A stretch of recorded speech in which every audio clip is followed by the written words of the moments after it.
လာပါအခုကိုတို့ဆက်ပြီးတော့မှလေ့လာရမယ့်သင်ခန်းစာကတော့ဒီနံပါတ်2 Ubuntu VPS server ပေါ်မှာ RDP လုပ်ဖို့အတွက်အခုတို့ HFCE package နဲ့ HRDP package ကိုတွားပြီးတော့မှ install ပြုလုပ်မှာဖြစ်တယ်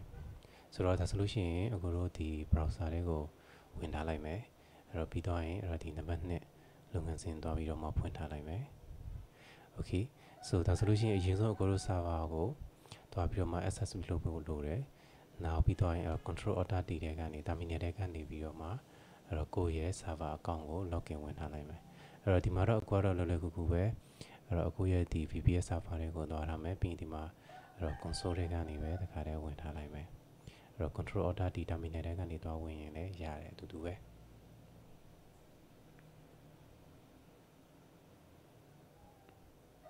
Okay ဆိုတော့ဒါဆို server တွေကိုရောက်ပြီဆိုတော့ကိုတို့က package တွေကို update လုပ်ထားပြီးသားဖြစ်တဲ့အတွက်ကြောင့်မလို့အခုစပြီးတော့မှ setting တွေစပေးလို့ရပြီပေါ့လေနော်အဲ့တော့ဒါဆိုလို့ရှိရင်ဒီမှာအရင်ဆုံးသူကဒီ remote desktop protocol အတွက်ကိုတို့ firewall setting အရင်ဆုံးပေးရမယ်ဆိုတော့ဒါဆိုလို့ရှိရင်အခုအရင်ဆုံး firewall သွားပြီးတော့မှ on ထားလိုက်မယ်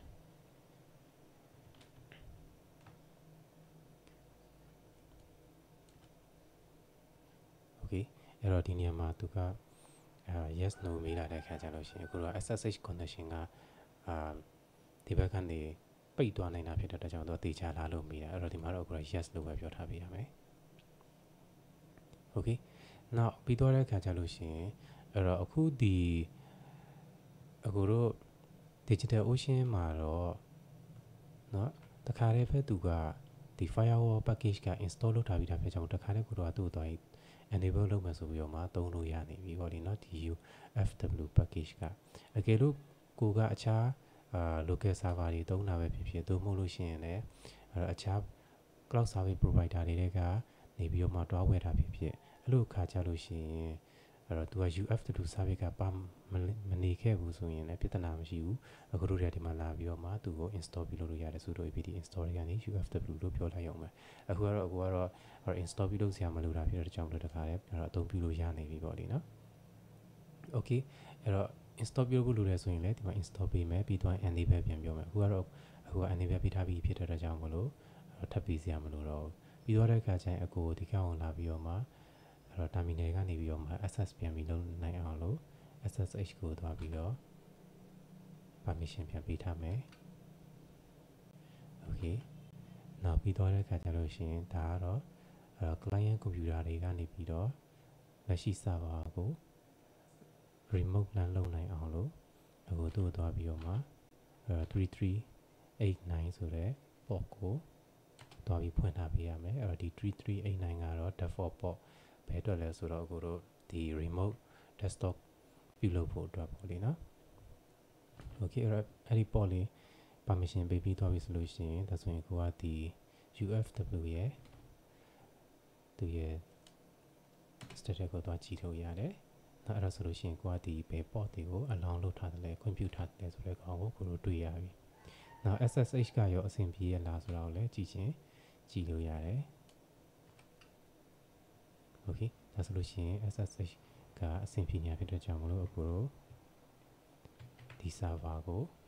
terminal ကနေလမ်းပြီးတော့မှ remote လုပ်လို့ရပြီပေါ့လေနော်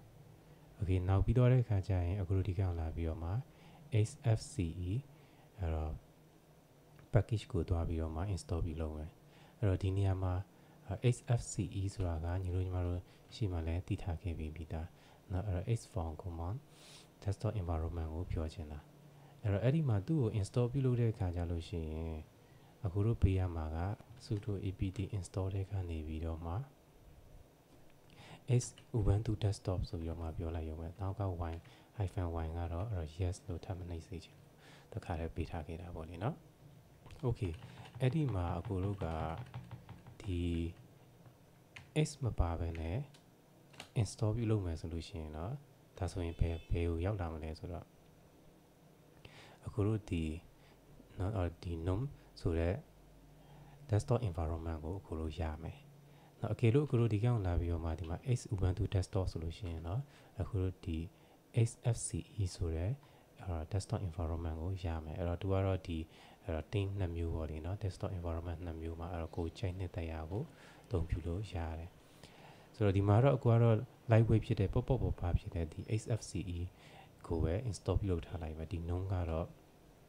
အခုလိုလက်ရှိသုံးနေတဲ့အဲ့တော့ desktop environment team ပေါ့လေနော် okay အဲ့တော့ဆိုဒါဆိုလို့ရှိရင်ကိုဒီကောင်လာပြီးတော့မှ enter ပေးထားမယ်ဆိုတော့ဆိုရင်ခဏဆောင်မယ်ဒီ 0% 1% နာမှာတော့ install ပြုလုပ်တဲ့အခါကျလို့ရှိရင်အချိန်နည်းနည်းလေးကြာတတ်တယ်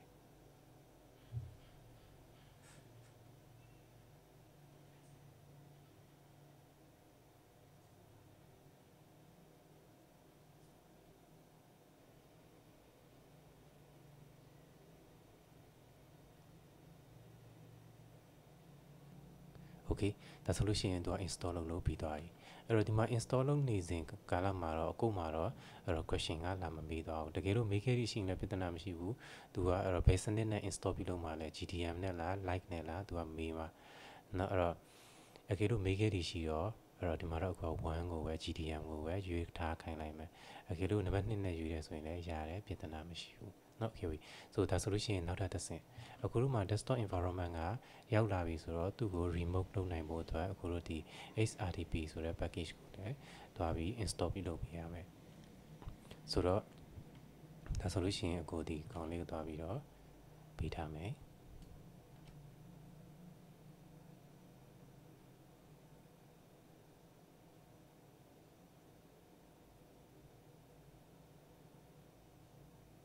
โอเคအဲ့တော့ပြီးသွားပြီဆိုရင်ဒါလေးခဏရှင်းထုတ်ထားလိုက်မယ်နောက်ပြီးသွားတဲ့အခါကျရင်အဲ့တော့ဒီရဲ့service ကအဲ့တော့ run ရလားမ run ဘူးလားဆိုတာကိုလည်းတွားစစ်လို့ရတယ်ဒါဆိုရင်ဒီမှာ active ဖြစ်နေရဆိုတော့ဒါဆိုရင်တော့အဆင်ပြေနေပြီနောက်ပြီးသွားတဲ့အခါကျရင်အခုတို့ကဒါကတော့အခြားတိမှတ်စရာတွေပေါ့လေနော်အဲ့တော့ stop လုပ်ခြင်းနဲ့ stop လုပ်ထားလို့ရတယ်အဲ့တော့ပြန်ပြီးတော့မှအဲ့ active ပြန်ဖြစ်စေချင်တယ်ဆိုရင်လည်း start command ပေးလို့ရတယ်အဲ့တော့ restart ချခြင်းနဲ့ဆိုလို့ရှိရင်တော့ restart လို့ပြောလို့ရတယ်အဲ့လိုမဟုတ်ဘဲနဲ့အဲ့တော့ဒီကောင်လာပြီး enable ကတော့ဒါ Windows စလာတာနဲ့အဲ့တော့ဒီ service ကို on ပြီးသားဖြစ်စေချင်တယ်ဆိုရင်လည်းကိုယ်က enable လို့ပြောလို့ရတယ်အဲ့တော့သူက default ကတော့ Windows စတာနဲ့ဒီ package ကစပြီးအလုပ်လုပ်မှာပါနော်အဲ့ဒါကိုလည်းပို့ပြီးသိကြအောင်လို့ဒီကောင် enable တော့ပြီးပေးထားလိုက်မယ် okay ဒါဆိုလို့ရှိရင်အခုတို့ဒီ XRTP ကလည်း install ပြီးလို့ပြီးသွားပြီ okay ဒါဆိုလို့ရှိရင်အခုတို့တွေကအဲ့ဒီ install ပြုလုပ်လိုက်တဲ့ XRTP ကို remote လမ်းလုပ်တဲ့ခါကြလို့ရှိရင်အခုတို့တွေကဒီ XFCE desktop environment နဲ့တက်လာအောင်လို့အခုတို့သူ့ကိုတွားပြီးတော့မှ config လုပ်ပေးရအောင်မယ်ဆိုတော့လွယ်ပါတယ်အဲ့တော့ဒီ echo ကိုcontrol C control V လေးပြောထားလိုက်မယ်နောက်ပြီးသွားတဲ့ခါကျကိုတို့သူ့ကိုအဲ့တော့ permission ပေးဖို့အတွက် chmod တွေကနေအဲ့တော့သူ့ရဲ့ desktop environment file ကဒီ .s session ထဲမှာရှိနေတာပေါ့လေနော်အဲ့ဒါကိုကိုတို့က execute အဲ့တော့ permission တွားပြီးပေးထားဖို့လိုတာဆိုဒါဆိုဒီကောင်လာပြီးတော့မှ enter ပေးထားပြီ okay ဆိုဒါဆိုလို့ရှိရင်ရပြီအဲ့တော့ဒီအဆင့်ကတော့ဒါတော့ option အနေနဲ့အခုထည့်ထားပေးတာအဲ့တော့ဒီသူ့ရဲ့အလုပ်လုပ်ပုံကတော့အဲ့တော့ဥပမာအခုတို့တွေကဒီ server ကိုအဲ့တော့ shut down လုပ်လိုက်တာဖြစ်ဖြစ်သို့မဟုတ်လို့ရှိရင်လည်းအဲ့တော့ reboot လုပ်လိုက်တာဖြစ်ဖြစ်အဲ့ခါကျလို့ရှိရင်ဒီ OS ကအဲ့တော့ restart ပြန်စပြီးတက်လာတဲ့ခါကျလို့ရှိရင်စလာတာနဲ့စပြီးပွင့်လာတဲ့သူကဒီ graphic အနေနဲ့ GUI အနေနဲ့ပွင့်လာစေချင်တာလားအဲ့တော့ဆိုလိုရင်းအသေးပဲကအဲ့တော့ desktop environment အနေနဲ့ပွင့်လာစေချင်တာလားအဲ့ဒါဆိုရင်တော့အခုတို့ဒီကောင်လာပြီး sudo အဲ့တော့ system ctl တွေကနေ set default ကိုသွားပြီးတော့မှအဲ့တော့ graphic target လို့ပြောထားလိုက်ရုံပဲနောက်အကယ်လို့အဲ့လိုမျိုးမဟုတ်ဘဲနဲ့ကွန်ပျူတာကိုဒီ reboot ချပြီးတော့မှပြန်တက်လာတဲ့အခါကျလို့ရှိရင်အဲ့တော့ CLI command အနေနဲ့ပဲ command line interface အနေနဲ့ပဲပြန်တက်လာစေချင်တယ်ဆိုလို့ရှိရင်တော့အခုလိုသူ့သွားပြီးအဲ့တော့ဒီအောက်က command ပေးထားလိုက်ရုံပဲနောက်အဲ့တော့ system ctl တွေကနေ set default တွေကနေအဲ့တော့မှဒီ user.target လို့ပြောလိုက်ရုံပဲเนาะဒီ command နှစ်ခုကတော့ option လေးနဲ့ကိုပေးထားတာအဲ့တော့ဘယ်လိုနေရာမှာအသုံးတဲ့တယ်လဲဆိုတော့ဥပမာပြဆိုတော့ကိုယ့်ရဲ့ server မှာအဲ့တော့များတော့အဖြစ်ရတော့အခုက CLI ဆိုလို့ရှိရင် command line တွေရိုက်ထည့်ပြီးတော့မှအသုံးပြုလို့ရတာဆိုတော့အဲ့တော့တုံတန်အောင်ဆိုလို့ရှိရင်သူက command line interface နဲ့တက်လာတယ်ဆိုလို့ရှိရင်နောက်တစ်ဆင့်ကဘာဆက်လုပ်ရမလဲအဲ့တော့မသိဘူးပေါ့လေเนาะအဲ့တော့ကိုမဟုတ်တဲ့အခြား user တယောက်ကကိုယ့်ရဲ့စနစ်တွေကိုဝင်ရောက်လာမယ်ဆိုလို့ရှိရင်ပေါ့လေနော်အဲ့တော့များတော့အဖြစ်တော့ဒီ command line နဲ့ဒီ user interface နဲ့ဆိုလို့ရှိရင်အတွေ့အကြုံနေတဲ့သူဆိုလို့ရှိရင်ဒီ command line ဆိုရင်ရုပ်တရက်ဆိုရင်ဘာ